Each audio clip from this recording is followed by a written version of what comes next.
Okay guys, welcome back to the channel. For this video, we will be reviewing Boboverse Book 2 for We Are Many by Dennis E Taylor. As always, format for the book review, summary of the story, pros, cons, and then my final thought and ranking. With all that out of the way, let's hit the intro.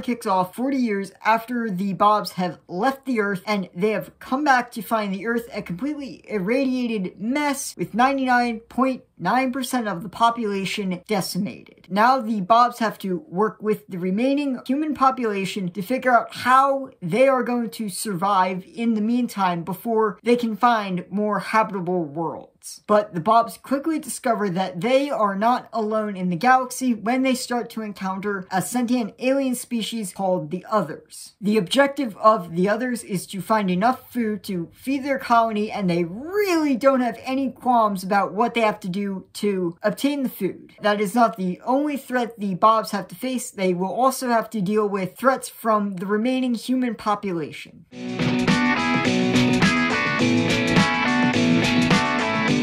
Okay guys, so starting off the prose section, and again, for this book, it will be the Bob clones. Again, in this book, Taylor continues what I personally loved about the first book with the Bob clones, and that was all of their individuality being shown so effectively. Again, in this book, all the clones still have their own personalities. None of them feel quite the same, even though there are quite a bit more. Each of the clones we follow still has that sort of distinctive personality that I was talking about in the first book. Again, with such a huge cast, I'm really impressed that Taylor was able to continue that individuality within each of the clones, even considering the cast is a lot more expanded than it was in the first book. A couple of the standout Bob clones in this book particularly are Riker, Homer. A lot of the older original clones get a lot of spotlight in this book, and Taylor continues again to show off their individuality as the story keeps going. We get more character development on a lot of them, and I really do like how Taylor was, again, I can't keep saying this enough, able to make each of the clones feel like an individual and not as a carbon copy of Bob 1 or the Robert Johansson, Prime Bob. Again, the clones continue to be the highlight of these books for me. Another thing Taylor does very well in this book is he starts adding subplots to a bunch of the Bobs and their story arcs. The main one that's probably the most important is Bob 1's side plot, and that is the fact that he is the first one to find a sentient species, which he sort of adopts as his own people, and he ends up calling them the Deltans. This story arc spans actually all 3 books. It starts maybe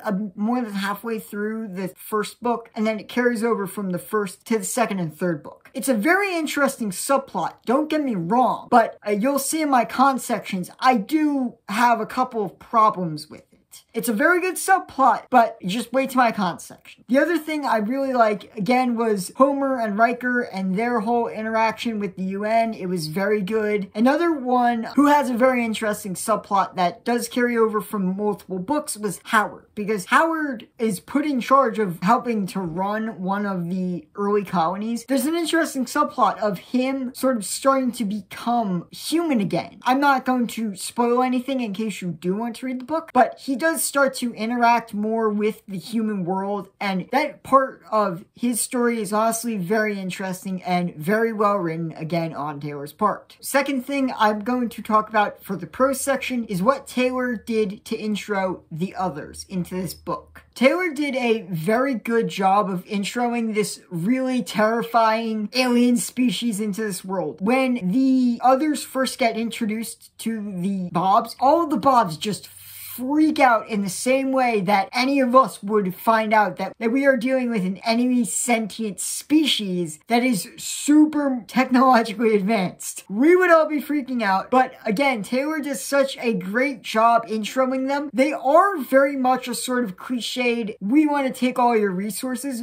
type villain in this book, which is fine, but it's the reaction of the Bobs that sells this. Because during the book, we find out that the others have been at this a while. And there are some really intense parts where the Bobs find planets that the others have visited and they're decimated. The reaction of the Bobs sells how terrifying the others truly are. And I really commend Taylor for being able to make the others, who can kind of seem cliche at first, by making them so terrifying to the Bobs and making us terrified of them. I really commend Taylor for being able to do that so well. Third and final thing I'm going to talk about is Riker and his interactions with the new UN in the book. Towards the end of the first book, Riker and one of Bob One's older clones, Homer, get sent to Earth to sort of scope out the situation and see what happened. Homer and Riker quickly realize this situation is really bad. So the two of them quickly try and get the remaining population of Earth into UN to try and figure out what the heck to do. The stuff in that book is really funny and really well written because everyone reacts in the UN the way you would expect everyone to react. Everyone is panicking. Everyone's trying to get prime placement for their section of the population. So it is very well written, and Riker and Homer's reaction to the nonsense that goes on in the UN is very relatable to how I think a lot of us would react if we were put in charge of dealing with a mass exodus of humanity off a planet. We would be so over their petty squabbles. We're like, guys, put your brains together and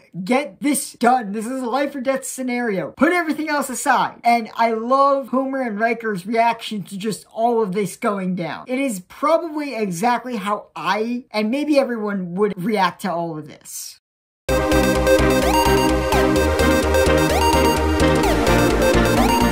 Con section, and that is Bob One's side plot with the Deltans. Like I said before, this side plot stretches the first 3 books. Like I said in my prose section, it is a very interesting thing. He sort of adopts these people and watches them grow and helps them, and he grapples with, should I become their sky god? It is a very interesting philosophical part of the book, but I feel like this runs way too long. I really like it in the first book, but this book, it starts to grate on me because I don't love the fact that we're jumping from dealing with the war with the others and dealing with setting up all the human colonies, and then we're jumping to the Bob One thing with the Deltans. It's an interesting idea that with the Deltan plotline, but again, I feel like it runs way too long. I feel like if Taylor maybe scaled back how much time of the book that takes up, because that takes up a good chunk of the book. It breaks up the flow of the story, and I don't like that. I get the idea that Taylor was going for, but again, I feel like he should have scaled it back a little bit and let the whole others war and setting up human colonies take more of a central role in the story. I feel like if Taylor had done that, I wouldn't be harping on the plotline as much. I like the plotline. It's an interesting idea, but I feel like Taylor lets it go on for way too long, at least for me. I don't know if anyone would get annoyed with this, but I think I definitely did. I would have rather seen more of them setting up the colonies, them getting ready for the others' war, because that's a bit more interesting than just Bob One watching the Deltans develop. It's a good idea, but he spends way too much time on it for my opinion. Despite how negative I sound on this plotline, I really do like it. Again, I just feel like Taylor lets it go on for a bit longer than it really absolutely needed to. Again, like I keep saying, if he scaled it back and focused on the other major threats and stuff that were going on, I would have been fine with that. But as it is, it's still a good plotline, but it maybe gets dragged out a bit too long.